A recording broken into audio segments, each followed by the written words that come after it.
For the past few years, Ricky Gervais, Stephen Merchant, and Carl Pilkington have been meeting regularly for a series of pointless conversations.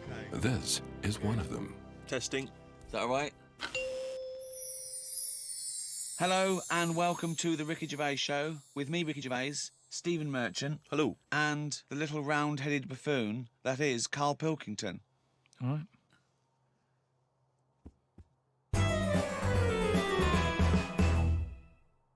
Carl, I've got a couple of little facts for you, just to try and inflame your imagination. Go on. Sharks are immune to cancer. Are they? Yeah. So what? How have they found that out? Well, I don't know, but I've never heard of any fish having cancer though. I haven't heard of a cod being ill. So why are we focusing on that one?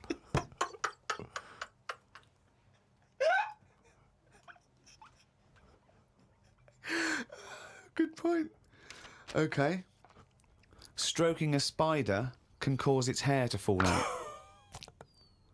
What? Because it doesn't like it and it gets stressed out, or is it just that some people are rubbing too hard? No, I don't think it's they're rubbing too hard. I think it's something to do with it. I mean, what sort of maniac is stroking a spider anyway? My mum did it once. Really? Yeah, not to a spider. Right. It was just a little bee. She'd been out, sunny day and that. Got the washing off the washing line. She was bringing it in. Little bee sat on the top of like the bed sheet or whatever it was. Yeah. And she's in the kitchen with it, and she goes, "Look at that little bee there." She started sort of stroking its head. It loved it. How did it make it clear that it loved it? Well, it wasn't struggling. It was just sat there like, because it must have been like a bit dozy. They get a bit dozy, don't they, in the heat and that. Yeah. And he just stayed there on the sheet, and she sort of stroked its head for a bit, and she had to put it out. It didn't go out. It didn't try and escape. It was like, "You've had enough now." And that was that. She sent it out. She loved all that. She loved little flies and stuff. And we had Harry the housefly. What? Harry the housefly. What do you mean? It's just a fly that always seems to knock about in one corner of the room. Right, it's the same fly, was it? Yeah, it was the same fly. Yeah. How do you know it was the same fly? So whenever she saw a fly, she went, "Oh, look, it's back." Well, we weren't letting him in. It's just that it stayed in.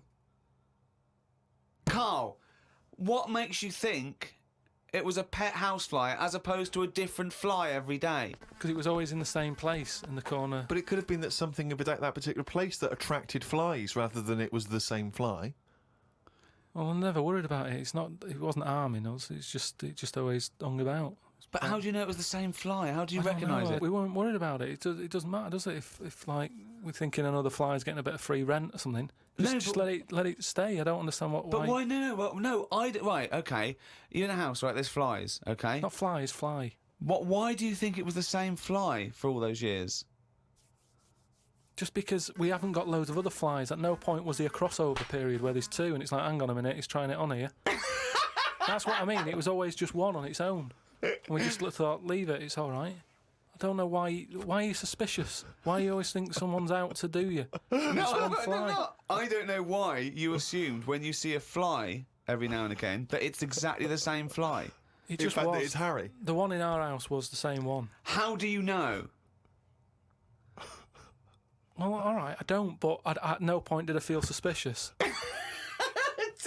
Speaking of flies, though, and that, they've got one, right? I was out with Ricky, right, and he was reading the paper. There was a story there about a fly that its eyesight was bad or something, and they've made it a pair of glasses, and it had a picture of a housefly wearing. Okay, this is incredible, Steve. Can I take over? Hang on, let me just need to finish a couple of questions for that. So there's a small fly and they've made it a pair of glasses, Yeah. so that it can see better.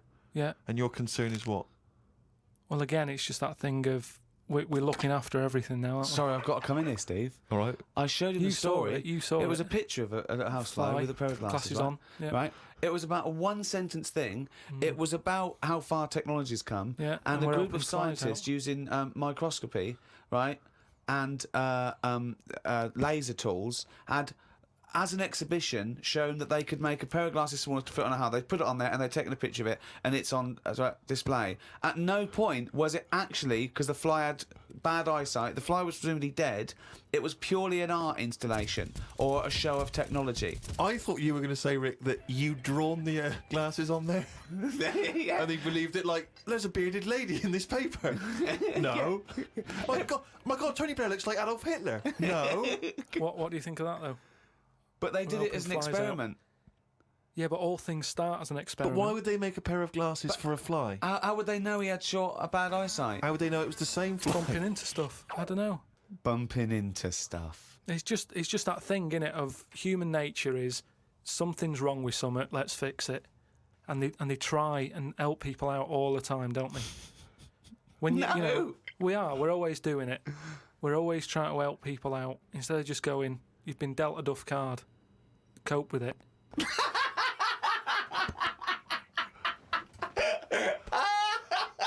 Came up with a good idea. We'll be the judge of that. I'll do it now. It's not a good idea. Okay. Okay. I'm sticking my neck out here. I think this isn't going to be a good idea. Okay. Thoughts? Well, I'm going to agree with you. I'm going to second that motion. Okay, let's see. Let's see if we're both right. See-through skin. High five, Rick.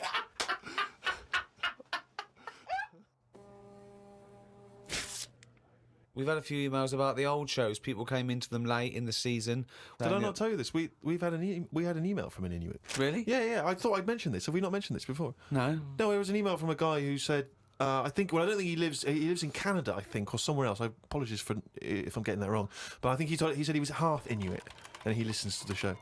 Half Inuit?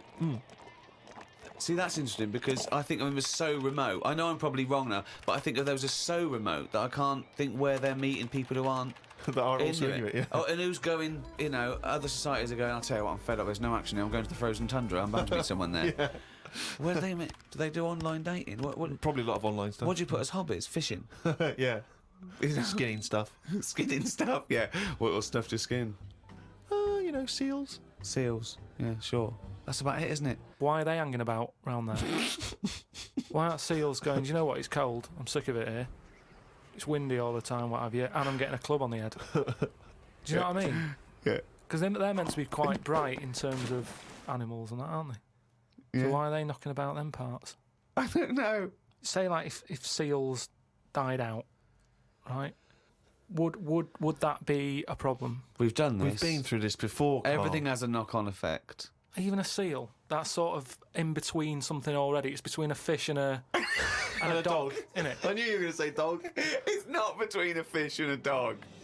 What do you think evolution does?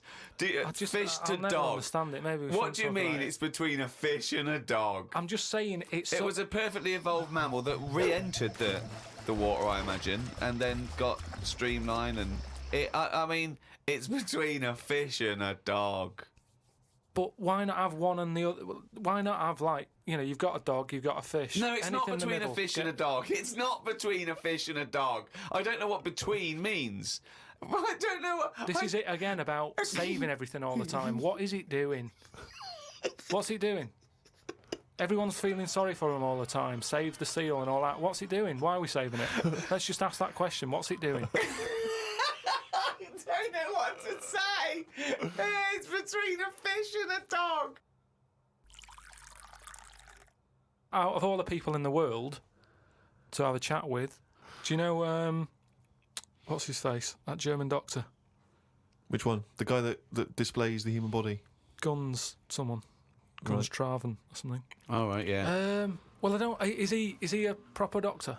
Because it's just that it's always. I mean, I could cut a body up. I never see him sort of put it back together. Is anyone keeping an eye on him? Sort of going, well, who is he actually? I'm sure he is a proper doctor. I mean, he doesn't answer everything. Like, he doesn't say. I don't understand why the intestines have to be that long. I don't know why it just can't go from the throat to the belly, exit straight dark line down, out the arse. You must know. Well, no, because the way he dragged it out and it was like miles long. Yeah. Pointless. No, it's not pointless. Just have a straight. Do you know what I mean? It's Straight. what are you talking about? Again, the evolution sort of worked this out for us. It really works. I don't think you're going to improve on it. What I mean is that's probably that long because years ago they were eating dinosaur, and that might have took a lot of indigestion or something. I don't know how chewy it was. It might have been quite fatty, dinosaur meat, and it needs to go through all that. Now we're eating like yogurt. So I mean, we don't need anything that is doing that much work anymore. All the food is mashed up. Auntie Nora, right? All her food is mashed. Right? She doesn't have to chew anymore. She's got teeth, but she doesn't need them. And that's how. She's got teeth, but she don't need them. No, but that's how Or we're she moving could have her on. intestines removed then. Well, no, but this is That what would I'm sort saying. out our other problem, wouldn't it? We're changing everything all the time, aren't we? I mean, there's some fella who was looking at on the internet, identical twins, right? They were sort of sick of looking like each other, so they were like, "What can we do?" Right? And one of the twins said, "You have my arm," right? And he had his arm taken off and stuck on his twin, so his twin's got like 3 arms. No, it's not true. It's on the website. No, it's not true. What, for a laugh? They were born, so they did that for a no, laugh. just like- What doctor's doing this then? Well, they're old enough to sort of say this is what we want, and No. Doctors don't go, well, if he wants another arm, and I'll take it. They don't. Doctors don't do that. What sort of practice is this doctor going around and go? Dr. Jekyll. I mean, Carl, think of what you're saying. but we've- where would he have stopped? Can you put his head on my knee? It's up to you. No, but- Sign this. If you sign this, you give my consent. but we, it isn't. What do you think these doctors are doing? Just to do as they're told. They don't do as they're told. They do if someone wants it, and twins sort of it can get you down, can't it? Being a twin, because it's like Sorry, what would this solve though?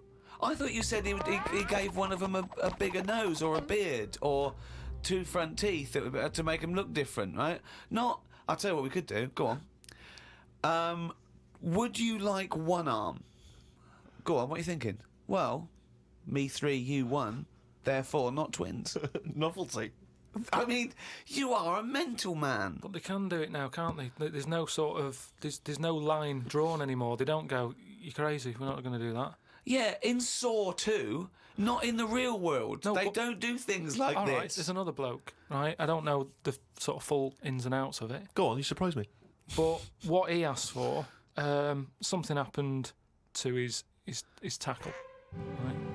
It's penis. Yeah, right. So he was at the doctor's, and they were like, "Oh, what can you do for me? It's a bit embarrassing. I've got nothing down there." Right. So they were like looking at it, going, "Yeah." Doctor, I don't know if he started like rubbing his chin with his finger or something. Looked down. He's thinking, got an idea. You've got a lot of fingers. How many of them do you use? The patient's like, "Yeah, I see what you're thinking."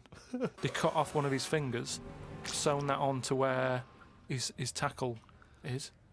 He's happy. Well, that's different, though, isn't it? Well, That's where they've really taken different. tissue. I know, but I assume they fashioned it into more of a knob than a finger. If you were doing that, use a sausage. I mean, why lose a finger for? Well, I'll tell you why. Because your finger has your tissue, your blood type, and therefore would graft near your testicles. A sausage is a thing that's made by a butcher out of offal, okay, that really can't be grafted onto any part of the human Yeah, but- body. That's why they very rarely use any meat products Yeah, but in surgery. I know, yeah. I mean, why not use a sausage? You're a mental case.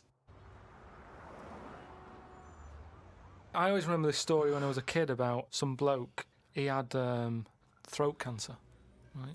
And his doctor said, "Carry on with your life, right? It's not going to be that good, but just carry on. But don't eat meat." And he was like, "Oh, I love meat." He's like, "Yeah, but just don't, have your veg, keep yourself strong, but don't be eating that." Anyway, he was fed up because he loved his meat, and his wife was feeling a bit sorry for him one day. And thought, I'm sick of him looking fed up and that. All he wants is some meat, for God's sake. Give him some meat. So she goes to the butcher's, gets him a big piece of, like, steak and what have you. He can't believe it. He's like, "Oh, brilliant, cheers for that." Anyway, he's got the meat on his plate, just about to tuck in, and the cancer comes out from his throat. What? No, it's something, I know, it sounds really weird, but it's something that I was told about years ago when I was growing up. What are you talking about? It was just some bad illness, some cancer thing, and it was coming out waiting for the meat. It was I don't know what you're it was sort of dying. Again, I get a lot of your medical knowledge is from... It's from the film Alien. So this guy with throat cancer, okay, as opposed to it being a disease of the cell... It was like a living. The Alien. It was Alien. So it was the animal. It was the little animal cancer. That's why what he are you wasn't allowed to talking eat about? meat. He wasn't allowed to eat meat. So it's sitting there. So it's actually sitting there and throwing. Why? I'll tell you what I'd have done if I'd have had some cancer in my throat. I go, there you go, rid of that. What are you talking about? So what happened? He choked to death on this thing, and the wife was like, "Oh, I shouldn't have given him the meat after all." Just That's listen a to bollock your- listen story. to your doc- It's all. There's loads of weird stuff like that There that is. happens in medical stuff. Well, the terrible thing is, if you got testicular cancer and you eat meat, your bollocks come out of your trousers and they're all over the plate, Yeah. and you have to be asked to leave the restaurant. Oh, chimpanzee, that is only gonna bring it down a little. That's the jingle for Carl's Diary, excerpts of which we read each week. Get straight into it. A band from the Conga have won the Best Newcomers in a Radio 3 competition. They use pots and pans for instruments. It says that the Conga is a poor, sad place. So why do people do that happy dance at the end of parties called the Conga? Right, one is the Congo. There's no place called the Conga. They come from a place called the Congo. Conga! Fucking hell, you're such a... Met Suzanne at Euston Station. I said I would sort out the tea tonight, so I called the curry house. The fella couldn't understand me. I asked for 2 poppadoms. He kept saying, how many? I kept saying 2. He still couldn't understand. I said 1 more than 1. He understood.